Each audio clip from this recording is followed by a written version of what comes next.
আসসালামু আলাইকুম প্রিয় বন্ধুরা। হজরত আল্লাহর ওলি শাহজালাল ইয়ামিনী ওনার বাইগনা হজরত শাহফরান ইয়ামিনী রহমতুল্লাহি আলাইহের মাজার শরীফে কালকে হাজার হাজার ওহাবি জামাতি গিয়ে ঘেরাও করেছে ওনার মাজার শরীফ হামলা করার জন্য। আমি রিকোয়েস্ট করব সর্বস্তরের সুন্নি জনতাদের, আপনারা সিলেটের যারা আছেন আশেকে রসুলগঞ্জ সবাই শাহফরানের মাজার শরীফে গিয়ে ওনাদের সামনে গিয়ে দাঁড়ান,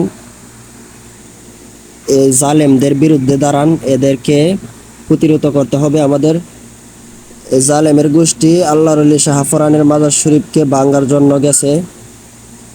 আপনারা সর্বোচ্চ, আমি বলতেছি, আপনারা সর্বোচ্চ সুন্নি যারা আছেন সর্বস্তরের সুন্নি ভাইদেরকে বলতেছি, রিকোয়েস্ট করতেছি, আপনারা শাহফরানের মাজারের দিকে একটু লক্ষ্য করেন। ওহাবিরা শাহফরানের মাজার শরীফ ভেঙে দেওয়ার জন্য চাইতেছে। আমি বলতেছি, যদি বাংলাদেশের মধ্যে শাহফরানের মাজারের মধ্যে হামলা হয়, বাংলাদেশের সব ওহাবি মাদ্রাসার মধ্যে হামলা হবে, মনে রাখিও। এই ওহাবিরা মনে রাখিস, বাংলাদেশের সব ওহাবি মাদ্রাসায় হামলা হবে যদি শাহফরানের মাজার ভাঙ্গা হয়। নজদের গোষ্ঠী অগল।